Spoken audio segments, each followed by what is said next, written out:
तो पहला जो क्वेश्चन था, curved surface of sphere having area pi और स्क्वायर। कर्व्ड सरफेस का एरिया दिया हुआ स्फीयर के लिए, पाई और स्क्वायर, और एंगल कितना बना रहा है at the centre of the sphere having radius R. तो ये आपके पास एक स्फीयर है और उसने ऊपर एक छोटा सा एरिया दिया हुआ है, यानी ये कोई सरफेस, कर्व्ड सरफेस है जिसका एरिया उसने दिया हुआ है पाई और स्क्वायर, और बताना ये है कि ये सेंटर के ऊपर ये वाली जो सरफेस है ये कितना एंगल जो है वो बना रही है, सॉलिड एंगल। तो इसके लिए फार्मूला आपको बताया हुआ है, surface area divided by are square. तो चूंकि सरफेस एरिया जो है वो पाई आर स्क्वायर दिया हुआ है, तो लिहाजा pi r square divided by are square, तो आर स्क्वायर कट गया, लिहाजा जो सॉलिड एंगल सेंटर पे बन रहा है वो सिर्फ पाई बन रहा है। इसके अलावा रिडक्टिव डिके का एक्सप्रेशन दिया हुआ है कि जो एलिमेंट डिके होते हैं, एटम डिके होते हैं, वो n is equal to N naught exponential minus lambda T. यहाँ पे n जो है ये नंबर ऑफ एटम्स हैं एट एनी इंस्टेंट, और n नॉट जो है ये नंबर ऑफ एटम्स हैं इनिशियली, यानी जब रिडक्टिव डिके स्टार्ट हुआ था उस वक्त आपके पास जो सैंपल था उसके जो टोटल एटम्स थे ये n नॉट वो है।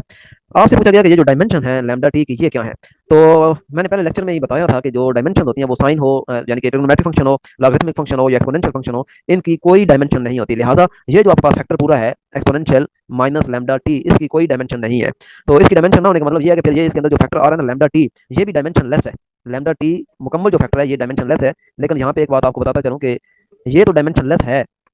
डायमेंशन लेस, लेकिन अगर सिर्फ डायमेंशन देखी जाए लैम्डा की तो इसकी कोई ना कोई डायमेंशन जरूर होंगी, और इसी तरह सिर्फ टी की डायमेंशन देखी जाए तो इसकी भी कोई ना कोई डायमेंशन होगी, जैसा कि इस केस में टी की डायमेंशन टाइम की है और लैम्डा की डायमेंशन डेफिनेटली, चूंकि हमने इसको कैंसिल आउट करना है, तो अगर टी की डायमेंशन है टाइम की तो फिर लैम्डा की डायमेंशन आपने कैसे निकालनी है, आपने इसका रिवर्स इनवर्स लेना है। यहाँ पे ये बनेगा 1/t, क्योंकि टी और 1/t आपस में मल्टीप्लाई होंगे तो कटने के बाद डायमेंशन लेस फैक्टर बनेगा, अदरवाइज ये फैक्टर डायमेंशन लेस नहीं बनेगा। तो ये चीज़ आपने मेन माइंड में रखनी है। नेक्स्ट है बर्नौली क्वेश्चन आपके सामने दी हुई है, P plus half rho V square plus rho G H is equal to constant, और डायमेंशन पूछ ली गई आपसे कि ये जो कांस्टेंट की है इसकी डायमेंशन क्या है। तो ये भी बताया हुआ है कि जब आपके पास डिफरेंट टर्म्स हो, जैसे कि यहाँ पे आपके पास 4 टर्म्स है, ये पहली टर्म है और ये सारी दूसरी टर्म है और ये सारी तीसरी टर्म है और जो कांस्टेंट की है ये चौथी टर्म है। तो जो भी इक्वलिटी आपके पास होती है वो इक्वलिटी डायमेंशनली करेक्ट ही तब होती है जब उसके अंदर जितनी भी टर्म्स हो सब की डायमेंशन सेम हो, यानी कि अगर ये प्रेशर है तो ये दूसरी रकम जो है इसकी डायमेंशन भी प्रेशर वाली होनी चाहिए, तीसरी रकम जो है रो जी है जिसकी डायमेंशन भी प्रेशर वाली ही होनी चाहिए, और चौथी जो टर्म के है इसकी डायमेंशन भी प्रेशर वाली ही होनी चाहिए। तो लिहाजा क्या ये जो कांस्टेंट है इसकी डायमेंशन प्रेशर वाली होगी। स्पीड ऑफ लाइट का फार्मूला दिया हुआ है,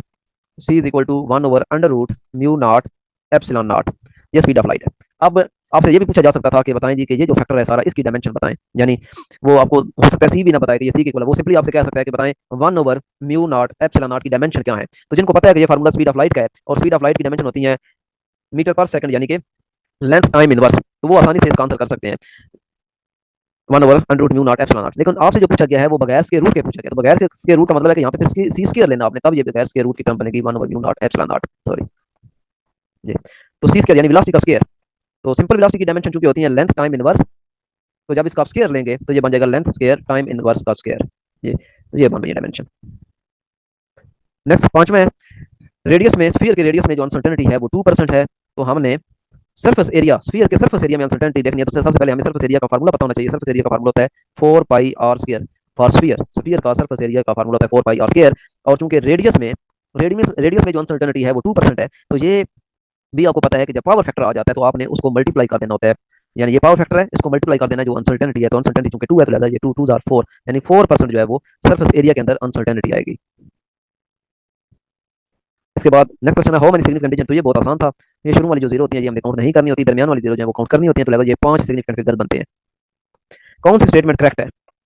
ये अक्सर जो क्वेश्चन है ये बड़े प्रॉब्लम करते हैं, सॉरी इनकरेक्ट है, कौन सी स्टेटमेंट इनकरेक्ट है। तो सबसे पहले तो इस क्वेश्चन को माइंड में बिठाना है कि वो पूछ रहे कौन सी स्टेटमेंट इनकरेक्ट है, तो बाद हम करेक्ट स्टेटमेंट ढूंढना शुरू कर देते हैं, यानी हमारा जो माइंड होता है वो हमें रॉन्ग मैनिपुलेट करता है, हम उलट उसका जो है वो देखना शुरू कर देते हैं। तो ये पहला लिख रहा है precise value are necessarily accurate, यानी जो प्रिसाइड वैल्यू होती है वो लाजमी है एक्यूरेट। हम इसकी तरफ बाद में आते हैं, दूसरा है प्रिसाइड वैल्यू में भी एक्यूरेट, तो ये तो बिल्कुल ठीक है, प्रिसाइज जो वैल्यू होती है वो एक्यूरेट हो सकती है। और दूसरा है, तीसरा है accurate value is very close to standard value, यानी जो एक्यूरेट वैल्यू होती है वो स्टैंडर्ड एक्सेप्टेड वैल्यू के क्लोज होती है, तो ये भी बिल्कुल बात ठीक है, यानी ये दोनों ठीक है। नेक्स्ट चौथा है precise value has less absolute uncertainty, ये बात भी ठीक है, जो प्रिसाइज वैल्यू उसके अंदर जो एब्सोल्यूट अनसर्टेनिटी होती है वो लेस होती है, तो ये तीनों तो ठीक है। उसने पूछा कि कौन सा इनकरेक्ट है, तो ये पहले वाला जो है ये इनकरेक्ट है कि प्रिसाइज वैल्यू जो है वो नेसेसरीली एक्यूरेट, नेसेसरीली यानी लाजमी, तो लाजमी नहीं है, प्रिसाइज वैल्यू एक्यूरेट हो सकती है लेकिन जरूरी नहीं है कि वो लाजमी एक्यूरेट ही हो। नेक्स्ट है क्वेश्चन नंबर 8, काइनेटिक एनर्जी किसी मूविंग बॉडी की 25 जूल दी हुई है और साथ उसकी अनसर्टेनिटी दी हुई है 10%, तो वो कह रहा है कि इसकी जो वैल्यू है वो कितनी हो सकती है। तो पहले तो आपने देखना है कि अगर 25 जूल उसकी काइनेटिक एनर्जी है और अनसर्टेनिटी है 10 जूल 10%, तो अब हम ये देखेंगे कि ये 10% कितने जूल बनती है। तो इसका तरीका मैंने बताया था, परसेंटेज का जो फार्मूला यूज करते हैं वही ऑब्टेन्ड, जो मैंने आपको फार्मूला बताया था कि जो आप मार्क्स लेते हैं ऑब्टेन्ड डिवाइडेड बाय टोटल, तो टोटल यहाँ पे अब आपको दिया गया है कि 25% है, तो आप डिवाइडेड बाई यहाँ पे 25 लिखेंगे, परसेंटेज उसने आपको दिया 10%, ये चीज़ वो पूछना चाहता है कि कितनी जूल बनती है, तो इसको एक्स कर लें, तो 25 को आप 10 से मल्टीप्लाई करें, यहाँ पे 100 भी होता है, वो 100 इधर आके डिवाइड हो जाएगा, तो ये आपके पास बनेगा 2.5 जूल, यानी ये 10% जो अनसर्टेनिटी वो एक्चुअली 2.5 जूल बन रही है। तो अनसर्टेनिटी हमें पता, हमने प्लस माइनस करनी होती है, तो 25 के अंदर आप प्लस माइनस कर दें 2.5 जूल, तो ये बन जाएगा या तो 27 बनेगा 27.5, या माइनस करेंगे तो 22.5 बनेगा, तो ये दो वैल्यू बनेगी और ये आपका पहला ऑप्शन जो है वो करेक्ट है।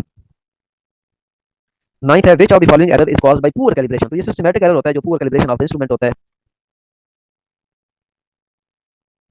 एक आयरन रॉड था, उसके दोनों एंड का टेम्परेचर मेजर किया गया, एक एंड का टेम्परेचर था 27 डिग्री सेंटीग्रेड और दूसरे एंड का था 37 डिग्री सेंटीग्रेड, तो और दोनों टेम्परेचर के अंदर जो अनसर्टेनिटी है वो परसेंटेज अनसर्टेनिटी दी हुई है, यानी 27 के अंदर है 2% और 37 डिग्री वाले में है 3%। फिर उन दोनों का डिफरेंस लिया गया है, दोनों एंड्स का टेम्परेचर का डिफरेंस लिया गया है, तो ज़ाहिर 37 में से आप 27 माइनस करेंगे तो वो आपके पास आंसर आ जाएगा 10 डिग्री सेंटीग्रेड, ये डिफरेंस आ गया। अब इसके अंदर जो अनसर्टेनिटी है, अनसर्टेनिटी के बारे में बताया हुआ है कि वो हमेशा ऐड होती है,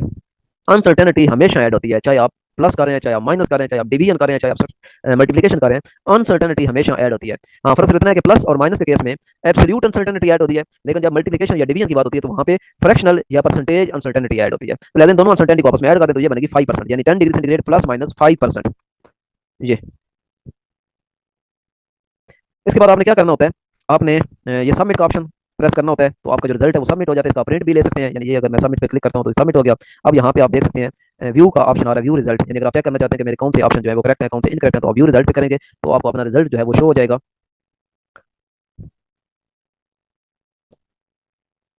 अब राइट ऑप्शन यहाँ पे आप क्लिक करके देख सकते हैं कि पहले का राइट ऑप्शन जो है वो पाई था, और इस तरह दूसरे का भी आप यहाँ पे क्लिक करेंगे तो इसका आ गया। इस तरीके से आप सारे जब ये चेक कर लेंगे,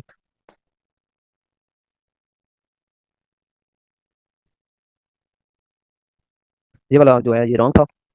ये 5% था मिस्टेकन, इसका जो ऑप्शन है वो 1% हो गया। अब इसके बाद आपने क्या करना होता है, एक प्रिंट का ऑप्शन होता है आपके सामने, अगर आप चाहते हैं कि ये फाइल मेरे पास सेव हो जाए तो यहाँ प्रिंट पे क्लिक करें, प्रिंट पे क्लिक करने के बाद आपने सेव एज पीडीएफ का ऑप्शन सेलेक्ट करना है, सेव एज पीडीएफ। जब इस पे आप क्लिक करेंगे प्रिंट पे, सेव एज पीडीएफ का ऑप्शन आपने सेलेक्ट करना है, तो इस तरीके से आपका जो है ये फाइल सेव हो जाएगी विद करेक्ट ऑप्शन। ये करेक्ट ऑप्शन आपने पहले लाजमी कर लेने हैं, यहाँ पे क्लिक करके सारे करेक्ट ऑप्शन आपने शो कर लेने हैं ये, तो जब आप फाइल डाउनलोड करेंगे तो उसमें आपके करेक्ट ऑप्शन भी सामने आ जाएंगे।